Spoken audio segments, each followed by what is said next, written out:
Boa noite a todos. É uma grande honra estar com vocês mais uma vez aqui para compartilharmos a palavra de Deus. Peço que você abra a sua Bíblia na carta de Judas, penúltimo livro da Bíblia, Novo Testamento. Nós vamos ler dos versículos 5 até o versículo 8.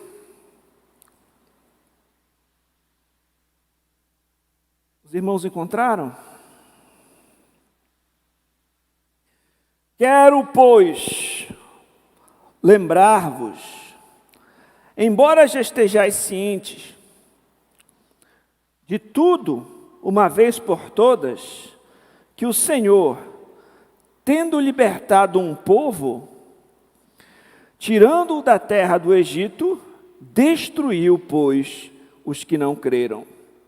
E a anjos, os que não guardaram o seu estado original, mas abandonaram o seu próprio domicílio, ele tem guardado sob trevas, em algemas eternas, para o juízo do grande dia. Como Sodoma e Gomorra e as cidades circunvizinhas, que havendo-se entregado à prostituição, como aqueles, seguindo após outra carne, são postas para exemplo do fogo eterno, sofrendo punição. Vamos mais uma vez ao Senhor em oração. Pai, nós estamos diante da Tua santa palavra, ela que é lâmpada para os nossos pés, ela que é luz para o nosso caminhar, ela que é alimento para a nossa alma. Senhor, prepara os nossos corações para receber, Senhor, a maravilhosa doutrina, a maravilhosa palavra, a Tua maravilhosa verdade, desvenda os nossos olhos para compreendermos as maravilhas da Tua lei. Em nome de Jesus, amém. Sensação, tomar um pouquinho. Tá? No último domingo, nós demos início à nossa série de exposições na Epístola de Judas, certo? Nós notamos que nos primeiros 4 versos, como o pastor bem lembrou, que o autor da carta é Judas, não o Iscariotes. Esse Judas é o irmão de Tiago, meio-irmão do nosso Senhor Jesus Cristo. Ele se apresentou como servo de Cristo, como nós já estudamos aqui, e se referiu aos seus leitores, aos seus destinatários, como chamados, amados em Deus Pai e guardados em Cristo Jesus. Ele fez então ali nos primeiros versículos a saudação. Ele lhes desejou que lhe fossem multiplicadas misericórdia, paz e amor. Nós vimos também nos versículos 3 e 4 que Judas apresentou o propósito da carta, o motivo pelo qual ele escreveu e enviou esta epístola. Ele explica que ele pretendia escrever sobre outro assunto. Teve uma carta que ele não escreveu, que ele não enviou até aquele momento. Ele disse que pretendia falar a respeito da comum salvação que ele tinha com seus irmãos em Cristo. Mas ele foi forçado a mudar o tema, forçado a tratar de um outro assunto, talvez não muito agradável aos ouvidos, porém muito necessário. Ele precisava chamar os crentes a batalharem diligentemente pela fé que de uma vez por todas lhe foi entregue. Qual era o motivo dele mudar o tema da sua carta, dele chamar os crentes então para essa batalha? Qual foi o motivo? O motivo dessa convocação foi a presença, a infiltração de falsos mestres. São falsos mestres infiltrados ali na igreja. Eles dissimulavam, eles estavam ali, aos poucos, influenciando a igreja com falsas doutrinas, com falsos ensinos, com ensino venenoso, com ensino deturpado. E em contraste à maneira pela qual Judas apresenta os crentes, olha como ele fala a respeito dos falsos mestres. Ele os chama de homens ímpios. Eles são falsos crentes. Eles, com a boca, professam crer no Senhor, mas com seus atos eles o negam. São homens ímpios, homens que transformam em libertinagem a graça de Deus. Uma vez que somos salvos pela graça, vamos continuar vivendo de qualquer jeito. Podemos pecar à vontade, podemos cometer imoralidades. Transformam a graça de Deus em libertinagem. Eram antinomianos, sem lei alguma, e eles negavam com o seu ensino e com a sua atitude o único e soberano Senhor Jesus Cristo.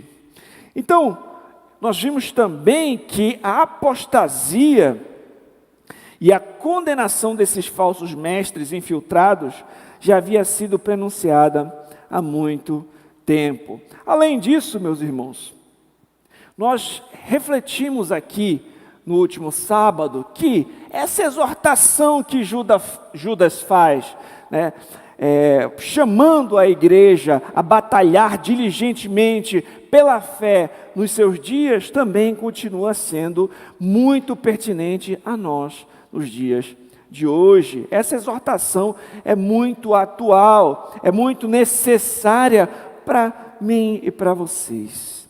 Ainda hoje, meus irmãos, existem muitos falsos mestres, eles têm se multiplicado, deturpado as escrituras, homens ímpios que deturpam a palavra de Deus. Existem pessoas dissimuladas, que afirmam que são cristãs, mas defendem aquilo que o Senhor abomina, aquilo que é contrário às Escrituras, aquilo que é desagradável a Deus. Ainda hoje existe uma grande pressão para que nós negociemos a nossa fé, para que nós mudemos o nosso discurso. Ainda hoje, em muitos lugares em que se professa crer em Deus, em que se professa crer em Cristo, nós vemos coisas contrárias às Escrituras. Nós vemos um mundanismo, buscar fazer aquilo que a palavra de Deus diz que não é para fazer, não levar em consideração a vontade de Deus, simplesmente aquilo que dá certo, sendo pragmáticos, relativismo moral, universalismo, aqueles que vão dizer que todos os caminhos levam a Deus, doutrinas antinomianas que transformam em libertinagem a graça de Deus, o ecumenismo, como mais uma vez vai tentar igualar, como se qualquer caminho estivesse certo, como se não tivesse diferença entre as doutrinas, entre a fé professada por cada religião. Há uma pressão atual para a desconstrução da família nos moldes bíblicos, nos moldes cristãos. Há uma revolução sexual também acontecendo, na qual se apresenta modelos também desagradáveis ao Senhor a respeito da sexualidade. Há uma agenda pró-aborto. Há pouco tempo, pessoas comemorando, porque em determinado contexto se aprovaram leis que viabilizaria o aborto. Então, falsas doutrinas que negam a Cristo. Existem aqueles que negam a inspiração das Escrituras. Isso são só algumas coisas que eu lembrei aqui para falar. Mas existem muitos falsos ensinos por aí. E hoje a informação é repassada aos montes, Você entra na internet, no WhatsApp, nas redes sociais, você recebe informação de todo lado, são muitas vozes. Se você não tiver uma base, se você não tiver um crivo, você pode ser levado por qualquer vento de doutrina. E você não pode ser como aquela pessoa que diz assim, não, falando de Deus está tudo bem. Aí o pessoal fala de Deus, mas fala algo que não está de acordo com a sã doutrina, que não está de acordo com as Escrituras. Você precisa conhecer as bases, os fundamentos da sua fé, certo?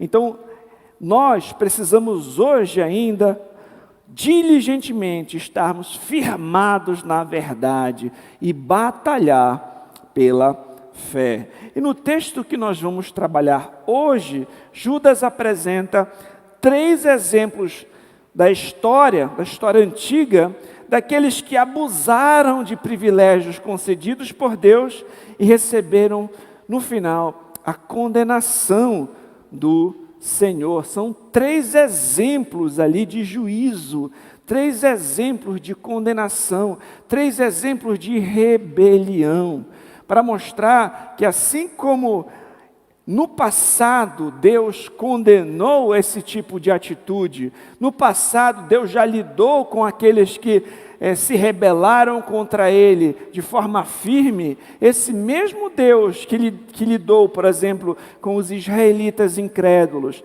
o mesmo Deus que lidou com os anjos caídos, o mesmo Deus que destruiu Sodoma e Gomorra, é o mesmo Deus que nós servimos hoje.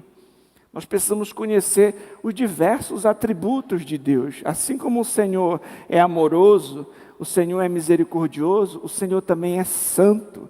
E o Senhor também é um justo juiz que julga com retidão. Assim nós vamos compreendendo de forma mais profunda o Deus que nós servimos.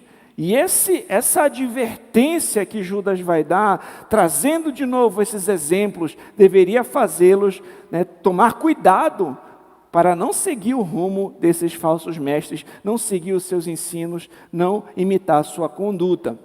Então, ele vai apresentar 3 exemplos que vão ser os 3 pontos que vão desenvolver este sermão. Do versículo 5, o exemplo dos israelitas incrédulos. O versículo 6, o exemplo dos anjos caídos. E no versículo 7, o exemplo de Sodoma, Gomorra e outras cidades que foram destruídas. Começando então pelo primeiro exemplo, o exemplo dos israelitas incrédulos. Aqui nós vamos ler novamente o versículo 5. Judas vai dizer: quero, pois, lembrar-vos, embora já estejais cientes de tudo, uma vez por todas, que o Senhor, tendo libertado um povo, tirando-o da terra do Egito, destruiu depois os que não creram. Eu queria pegar logo esse início, quando ele diz assim: quero, pois, lembrar-vos, para a gente fazer uma breve reflexão aqui, tirar uma aplicação para a nossa vida. Aqueles irmãos, eles conheciam com certeza todas essas histórias que Judas estava falando, mas ele queria lembrá-los. Meus irmãos, nós precisamos ser lembrados, muitas vezes, daquilo que nós já sabemos. Quando nós ouvimos uma pregação, como agora, por exemplo, não quer dizer que nós necessariamente temos que aprender algo novo, tem que ter uma novidade em todo o sermão.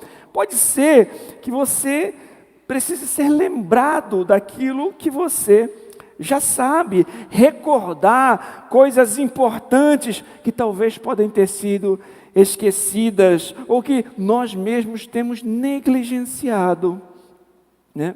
Lembrar o que nós já sabemos nos ajuda a examinar a nossa vida cristã, se ela está andando de acordo com a nossa fé, de acordo com aquilo que nós professamos. Às vezes tem algo que você já sabe, eu sei que é isso, mas talvez você esteja falhando em praticar aquilo que você já sabe. Então você precisa ser lembrado.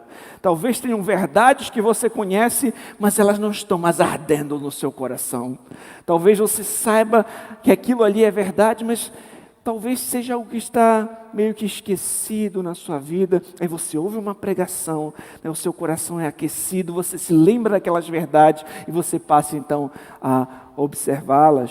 Às vezes também, meus irmãos, nós estamos num momento de crise, quando a gente está passando por uma dificuldade, um problema, às vezes a gente fica meio confuso, e até mesmo esquece daquelas verdades que a gente já sabe. E aí alguém vai conversar com a gente e fala aquelas mesmas verdades que a gente já sabe. Às vezes, por exemplo, você está passando por um momento difícil na vida e vai desabafar com um amigo. E aquele amigo lembra você que tudo está debaixo da providência de Deus, que todas as coisas cooperam para o bem daqueles que amam a Deus. Você já sabe de tudo isso, que Deus é soberano e que você precisa confiar no Senhor e que o Senhor é um socorro bem presente na hora da angústia. E você sabe dessas coisas, mas no momento do conflito parece que você não está tão consistente nelas. Alguém fala, você é lembrado, é fortalecido e edificado com aquelas mesmas verdades. Aqueles irmãos já sabiam dessas histórias, mas Judas aqui, ele quer lembrá-los daquilo que eles já sabiam, né, para trazer novamente uma reflexão. E o texto prossegue, quero lembrar-vos, né, embora já esteja ciente de uma vez por todas que o Senhor, é interessante que em algumas versões, alguns manuscritos, a palavra aqui é Jesus mesmo, né? Jesus, no grego, Jesus. Então, aqui Judas usa um nome humano conferido ao Filho de Deus para se referir ao livramento de Israel. Que coisa interessante, mostrando que ele já existia mesmo antes da encarnação. Então, se essa tradução, se essa versão está correta, ele coloca Jesus libertando o povo de Israel. Como assim? Que o Filho de Deus, ele já existia. Por meio dele, todas as coisas foram criadas, como você vai observar lá em Hebreus, no capítulo 1, no verso 2. Ele é aquele por meio de quem Deus criou o universo. O Senhor Jesus Cristo já existiu, Deus Filho sempre existiu, mesmo antes da encarnação. E é interessante que o termo aqui utilizado é Jesus. Tendo libertado um povo, tirados da terra do Egito, destruiu depois os que não creram. Então, o primeiro exemplo mencionado aqui, de rebelião, de abuso de privilégios, por assim dizer, mencionado por Judas, é tirado da história de Israel. Então o Senhor, você já leu com certeza o livro de Êxodo, você vai observar que na história de Israel, o Senhor, por meio de muitos milagres, libertou o povo hebreu do cativeiro egípcio.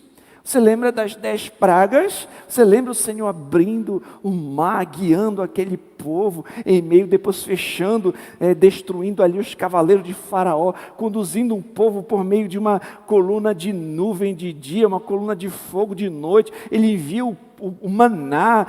Quantos milagres, quantas maravilhas aquele povo não experimentou, quantos privilégios eles não tiveram da parte do Senhor de serem conduzidos por Moisés, o servo do Senhor. Entretanto, a resposta desses israelitas, de grande parte deles, foi incredulidade, dúvidas, murmurações contra Deus. O Senhor havia lhes prometido a levar até a terra prometida.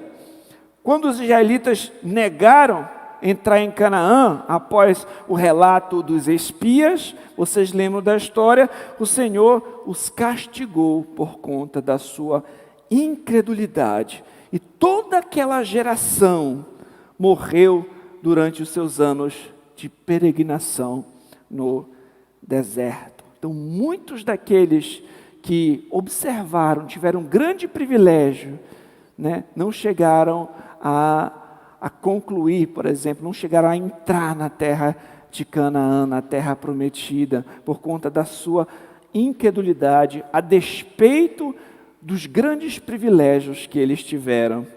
Meus irmãos, existem pessoas, né, que por algum tempo acabam aparentemente demonstrando que têm fé. A gente até parece pensar que aquela pessoa de fato é um servo do Senhor. Mas acontece alguma situação que leva aquela pessoa a abandonar aquilo que professava crer e ir embora. Quando isso acontece, isso é uma evidência de que aquela fé nunca foi uma fé verdadeira. É só nós observarmos ali a parábola do semeador. Vocês lembram dessa parábola? Nessa parábola do semeador tem um semeador que sai para semear e algumas sementes caem à beira do caminho. Aí vai lá um pássaro e come a semente. Outra semente cai sobre o solo rochoso e não cria raízes, né? Aquela semente acaba não desenvolvendo. Outra cai sobre os espinhos sufocam. Mas somente aquela que caiu em terra boa é aquela que frutifica. E aí Jesus explica essa parábola, que tem aquelas pessoas que ouvem a mensagem, não entendem nada. Que é isso? Não entende nada. Aí o maligno vai lá e rouba aquilo que foi semeado. Existem aquelas pessoas que recebem a mensagem com alegria, mas quando tem pressões, perseguições, renúncias por conta da mensagem, a pessoa vai embora. Tem aquelas pessoas que ouvem a mensagem, gostam, mas as pressões desse mundo, as ilusões da riqueza sufocam a semente. E aquela pessoa também, né, não frutifica. Mas somente aquela que caiu em solo fértil, aquela que é a pessoa que ouviu, que creu, que verdadeiramente dá bons frutos. Então tem aqueles que por algum momento aparentemente receberam bem a mensagem, mas nunca creram de verdade com uma fé salvífica. Nunca nasceram de novo, nunca produziram bons frutos, mas por algum tempo estavam ali, por algum tempo ouviram ali a mensagem.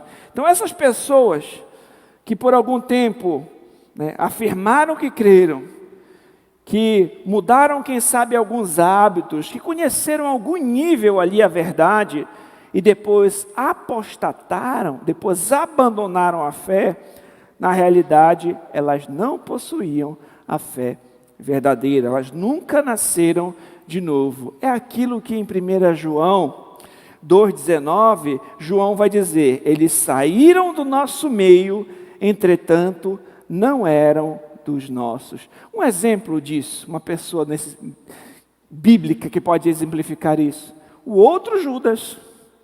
A gente está falando aqui do Judas, irmão de Jesus, mas o outro Judas, o Iscariotes, ele teve grandes privilégios, né? Ele foi um dos apóstolos de Cristo, participou de, imagina quantas pregações ele não viu da boca do próprio Senhor Jesus. Oportunidade, né, de fazer e experimentar tanta coisa, mas no final ele nega a Cristo, ele trai a Cristo. No final ele é possuído por Satanás e ele vai se suicidar. A questão é, ele nunca foi um verdadeiro discípulo, ele nunca nasceu de novo, ele nunca possuiu a fé genuína, a fé que salva. Isso é muito importante de nós sabermos, meus irmãos. E assim como o juízo chegou para os israelitas incrédulos que nós vimos no texto, apesar de todo o privilégio que eles experimentaram, também virá um juízo sobre os falsos mestres. Para os apóstatas, né, que na realidade também são incrédulos, eles experimentarão o juízo de Deus. E o que os leitores dessa carta deveriam considerar à luz disso? Isso deveria servir de alerta para nós, para não seguirmos o caminho dos falsos mestres, dos falsos ensinos, né? Nem seguir o ensino deles que conduz à condenação. Olha como é sério a coisa.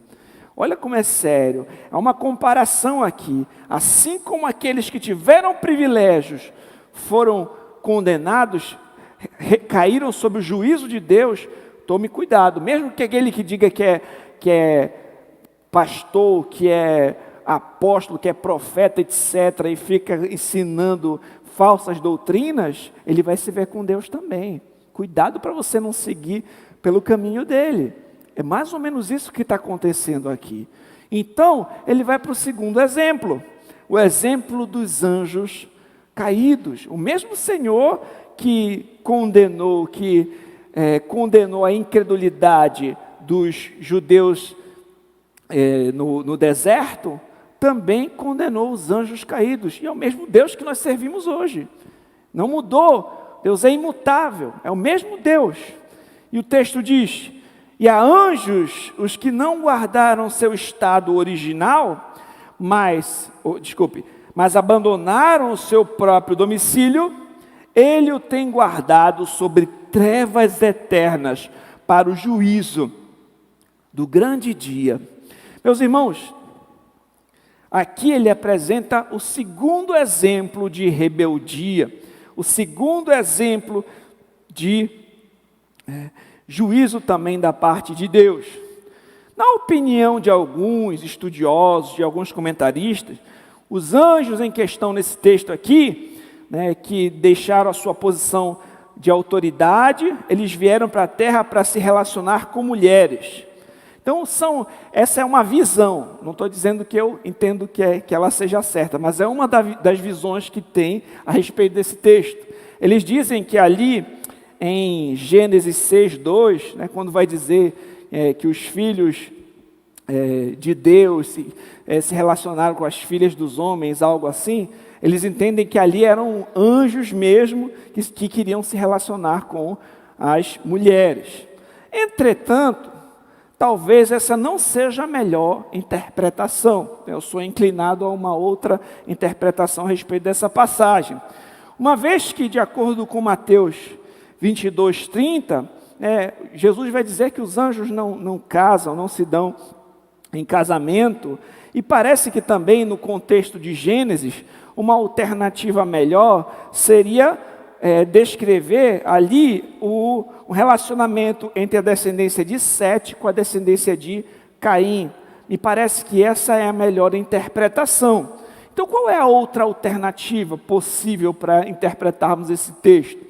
A outra alternativa é entender que trata-se de anjos que ocupavam posições privilegiadas de autoridade, se rebelaram contra Deus, o seu Criador, ou seja, uma referência à queda de Satanás e os seus demônios que o seguiram e agora eles estão em trevas aguardando o juízo final. Me parece que essa alternativa é mais coerente. Entretanto, uma ou outra, o ponto é que anjos pecaram, caíram e receberam o juízo de Deus. 2 Pedro 2,4 diz assim: ora, se Deus não poupou os anjos quando pecaram, antes precipitando-os no inferno, os entregou a abismo de trevas reservados para juízo. Então, o Senhor não poupou anjos que caíram.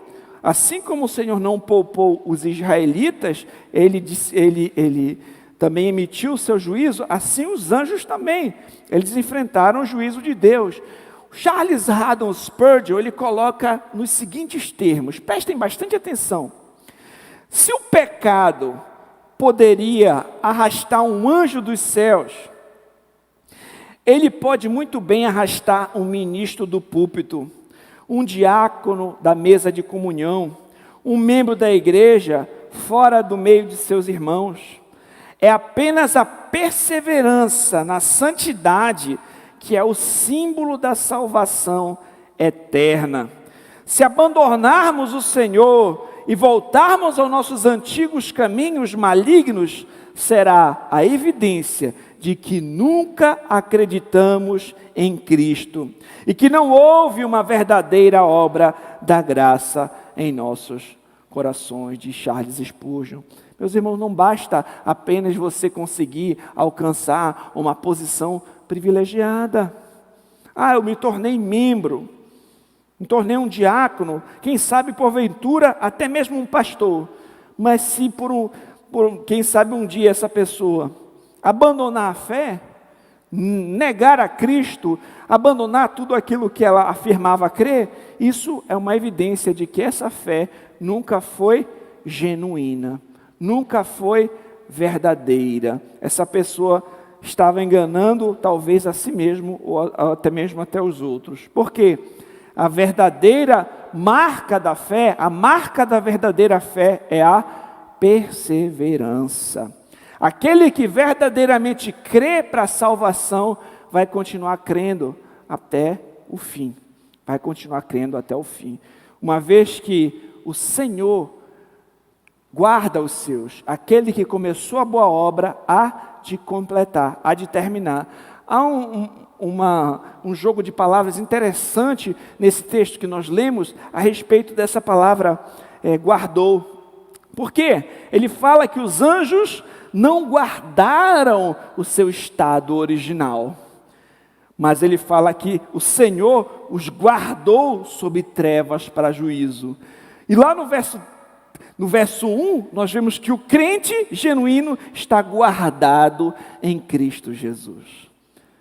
Em Cristo Jesus nós estamos guardados. O Senhor que começou é o Senhor que vai concluir a obra. Não tem como um verdadeiro crente, né, cair da graça. Não tem como isso acontecer, porque ele é guardado pelo Senhor.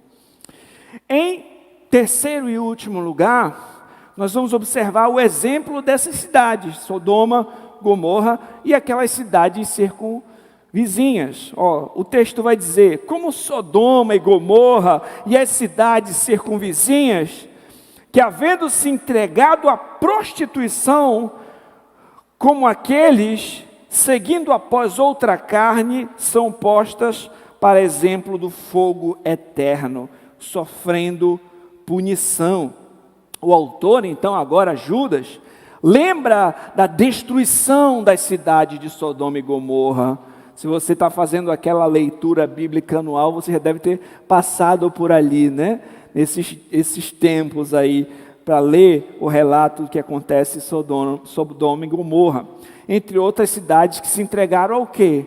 Imoralidade sexual, prostituição, relações homossexuais. Isso é descrito lá em Gênesis 19, do 4 ao 9. Era isso que estava acontecendo com aquelas cidades. Tem até aquela situação em que os anjos vão até a casa de Ló e os homens da cidade queriam abusar daqueles homens que eles viram. Então, nós vemos que a destruição dessas cidades, elas servem como um exemplo para o julgamento, para o juízo de Deus sobre o pecado. Ou seja, da forma como Deus destruiu Sodoma e Gomorra, aquilo que aconteceu naquele contexto é como um símbolo, é uma ilustração do fogo que jamais pode ser apagado. Ou seja, o fogo eterno, né? Aquela punição eterna, né, que o texto vai mencionar. E aqui vale a gente refletir também que, diferente do falso ensino de alguns falsos mestres que têm falado, proclamado por aí, ensinando que não há nenhum tipo de condenação, que não há inferno, que no final, independente da sua fé, todo mundo é salvo. Não é isso que a Escritura vai dizer. A Escritura fala claramente a respeito de um juízo final. A Escritura fala claramente de um fogo eterno destinado ao diabo, aos seus demônios e a todos os ímpios. Isso é muito forte, é muito sério. E meus irmãos, a única maneira de nós, e eu e vocês, escaparmos dessa condenação, não sermos condenados no juízo, é por meio de Jesus Cristo. Se você ainda não se rendeu a Cristo, eu te convido hoje, confie plenamente em Cristo para a salvação. Somente Cristo pode trazer para nós paz com Deus, perdão. Somente Cristo pode aplacar a ira de Deus. Somente Cristo é o mediador entre nós, pecadores, e um Deus que é justo e santo. Então é necessário nós nos arrependermos de nossos maus caminhos. É necessário nós nos arrependermos de nossos pecados e confiarmos somente em Jesus para a salvação. É Cristo quem nos conduz em triunfo para a cidade celestial, onde não haverá mais morte, nem pranto, nem clamor, nem dor, nem lágrimas, só alegria eterna. É Ele que nos conduz para esse eterno descanso, para esse regozijo. É Ele que nos livra da ira vindoura, da condenação e nos leva para a glória eterna. Somente em Jesus. Não tem outro nome, queridos. Não tem outra forma, porque todos nós pecamos, todos nós quebramos as leis de Deus. Nós precisamos de um Salvador. Você não é bom o suficiente por si mesmo. Eu não sou bom o suficiente por mim mesmo. Todos nós precisamos de um substituto, de um mediador, de um cabeça, e esse é Jesus Cristo. Por isso que Ele é tão maravilhoso, por isso que a obra de Deus é algo tão glorioso, por isso que nós cantamos e louvamos aqui juntos, porque o Senhor demonstrou o seu amor para conosco, pelo fato de que ainda pecadores, Cristo morreu por nós. Nós sendo ainda pecadores, Deus enviou o seu Filho, nascido debaixo da lei, nascido cumprindo todas as profecias, obedecendo perfeitamente todas as exigências divinas para salvar pecadores miseráveis como eu e vocês. Judas apresenta esses 3 exemplos que nós vimos aqui de juízo. Ele fala a respeito desses rebeldes, desse juízo que Deus emitiu para com esses rebeldes, tanto para com o povo de Israel incrédulo, quanto para com os anjos caídos, quanto para com essa cidade de Sodoma e Gomorra, para advertir os leitores, para nos advertir de que Deus permanece o mesmo. E assim como a rebelião dos israelitas incrédulos, desses anjos caídos, das cidades imorais de Sodoma e Gomorra e das suas circunvizinhanças, os falsos mestres não vão ficar impunes, eles caminham para o fogo eterno. Desse modo é melhor não seguirmos o exemplo e o ensino deles, mas perseverarmos diligentemente, batalhando pela fé, pela sã doutrina que nos foi entregue de uma vez por todas. Meus irmãos, atualmente todos os noticiários estão falando a respeito de uma guerra que está acontecendo, né, na Ucrânia. E ali aquele povo, aquele país está sendo invadido por tropas inimigas e as pessoas estão tendo que resistir e batalhar pela sua nação, né? Um vigor nós também não deveríamos ter para batalhar pela nossa fé, para batalhar firmemente por aquilo que nós cremos, né, por aquilo que é caro para nós, por aquilo que envolve não só uma nação física, não só a minha vida aqui e agora, mas aquilo que envolve questões eternas, aquilo que envolve a eternidade, né? Será que nós temos de fato valorizado aquilo que é eterno? Será que a sã doutrina é algo caro para você? É algo importante para você? Será que a verdade de Cristo é algo que você busca conhecer, proclamar, ensinar, aprender, guardar? Será que quando você escuta um falso ensino você consegue identificar? Ou você está muito confuso, nem sabe direito o que crer? Como você está diante da verdade da palavra de Deus? Você compreende com clareza o Evangelho? Você conhece a Escritura? A sua Bíblia está de enfeite em casa? Ou você ama a palavra de Deus? Você, assim como o salmista, né, tem o seu prazer na lei do Senhor.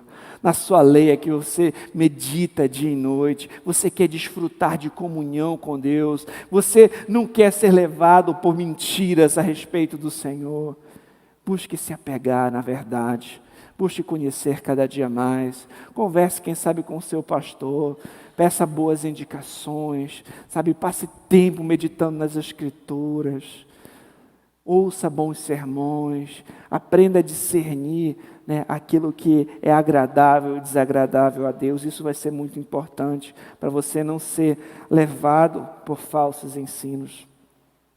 Assim como a Escritura fala de uma eterna glória, assim como a Escritura fala de alegria eterna para os crentes, de vida eterna para os crentes genuínos, nós vimos também que a Escritura fala de um fogo e sofrimento eterno para os ímpios.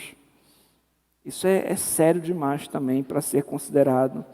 Esse é o ensino bíblico.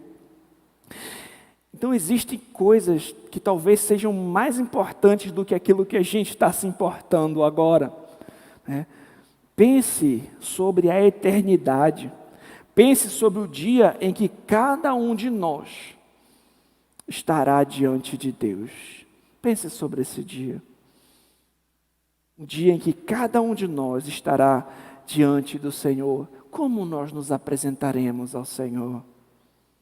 Naquele grande dia, quando haveremos de vê-lo como Ele é, que sejamos encontrados fiéis, confiando somente em Cristo para a salvação e tendo, pela graça de Deus, perseverado na fé até o fim. E a gente possa olhar para trás e dizer assim: eu combati um bom combate, terminei a carreira e guardei a fé.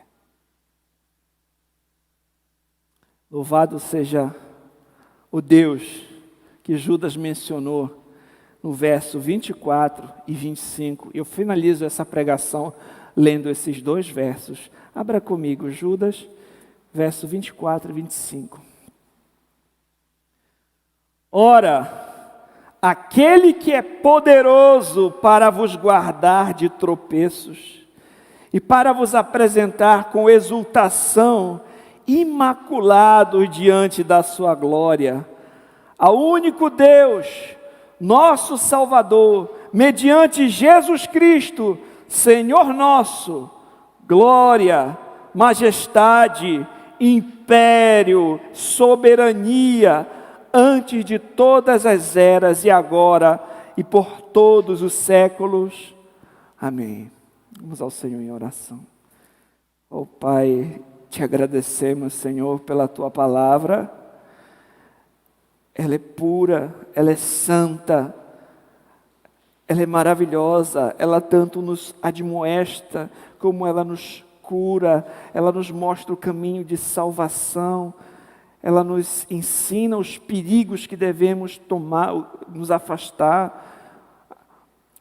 Pai, que a Tua palavra esteja gravada em nossos corações, que a Tua palavra seja o nosso deleite, que os Teus desígnios sejam a nossa alegria, que o Senhor venha nos conduzir em triunfo rumo à cidade celestial. Pai, eu te peço, não deixa que a gente caia no lábio, na lábia dos falsos ensinos, de falsos profetas. Não deixa que a gente seja enganado, não deixa que venhamos a apostatar da fé de forma alguma, mas que a nossa fé seja genuína, verdadeira, que estejamos de fato guardados em Cristo, caminhando junto com o Senhor até aquele grande dia. Não deixa que venhamos enganar a nós mesmos, nem aos outros. Livra-nos de toda hipocrisia, leva-nos a um arrependimento genuíno e uma fé sincera, para a honra e glória do Teu nome, eu oro agradecido. Amém.